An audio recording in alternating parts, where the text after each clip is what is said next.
in a big news update, this is a fallout of a story that was reported a few weeks ago. Now the Adani Ports say that they will not be handling cargo from Iran, Pakistan and Afghanistan, and that this is a decision after a massive drug haul at their port. They have now said that the terminals will not handle cargo from Iran, Afghanistan and Pakistan starting the 15th of November. And remember, in September, around 3,000 kilograms of heroin was seized from containers in Gujarat's Mundra port that is run by the Adani Group. Let's go across to Akhilesh for more on this. So, Akhilesh, of course, this was a huge story when it broke. 3,000 kgs of heroin seized from the Mundra port, which is run by the Adani Group. So, yes, there needs to be some follow-up. There needs to be accountability. There needs to be answers. But how have we come about to the Adani Port saying they will not handle cargo from Iran, Afghanistan and Pakistan?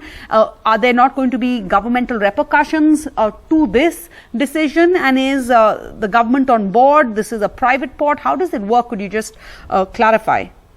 Well, Sarah, as far as the government cargo is concerned, for example, if fertilizer is coming from Iran, of course, it will be authorized by the government and it can offload at the different ports owned by the Adani Ports Limited. But as far as the private cargo is concerned, the advisory says very clearly that it has been advised to all the customers that from 15th of November, they will not be offloading any cargo which is coming from Iran, Afghanistan or Pakistan. Of course, it's a fallout of what happened last month, which we have described in detail, that how more than 3,000 kilograms of heroin was caught by the DRI, that means Department of Revenue Intelligence. And after that, after this seizure, there was a hue and cry by the opposition parties. They raised questions about the Adani port, and of course raised doubts about the role of this Adani port. And of course, nobody denies that the Adani ports, or for that matter, any port has no power of seizure or search. That power lies with the